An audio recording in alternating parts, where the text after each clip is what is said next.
Hi, it's Jes Márquez at Bootmaker, New Mexico on Instagram. And this was a really special request. This is Shulawitsi, the Zuni Fire God.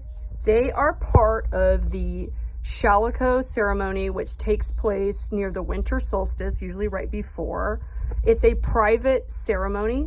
New Mexico does have a lot of the different tribes that will allow visitors and welcome visitors, but some ceremonies are private, and this one is.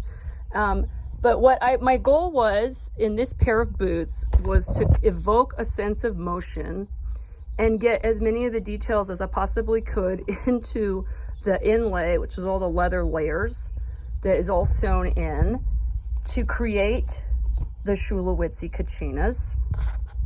And then the other aspect of these boots was the foxing, and my goal for that was to get kind of evoke a sense of the landscape, New Mexico landscape, into this. So it's kind of like just almost like a moment in time that's captured. And so these kind of took me a little bit of a time to get exactly kind of the way that they needed to be. They are another one-piece top, which you've seen in other videos I really like to make because they offer so much possibility to create, kind of tell a story. And so I've worked with a couple different really interesting people. Some of the ideas in my boots are my own, and then others that come to me. And so, and that's the greatest thing about cowboy boots, is just their ability to create personal expression for someone and what is meaningful for them. And this one really does encompass the textures of New Mexico, which is something I've put into a variety of the different boots I've made so far.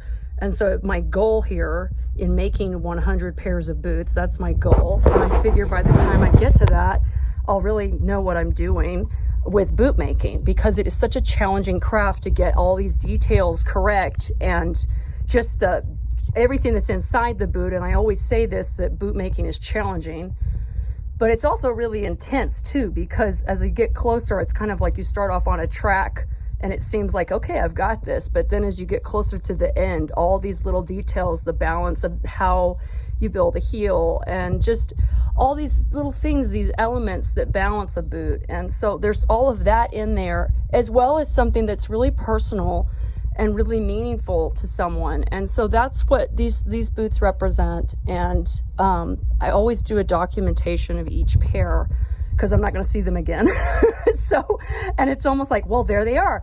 And I don't usually feel like I get a chance to see my boots when I'm actually making them, because I'm so busy trying to focus on like one of these details and how it's coming out. And then it's like, finally, when I take the last out and they're done, I get a chance to look at them and go, oh wow, there they are. And I think it's something that's from sharing something from my mind that I can create into a visual form, which is a lot of storytelling, and that's what goes into the Shulawitsi kachinas. And so they're very special, and I know they're one of a kind, and they're going to a very special person. And I'm really thankful for bringing me this, for something that's personal expression and meaningful. And I'm really happy to have these as part of my boots. And so this is number 28. They're out of sequence now, but I always number each pair. And I look forward to sharing more boots with you. Thank you so much for joining me on this journey of creating 100 unique pairs of cowboy boots, many that touch on New Mexico. Thanks for watching.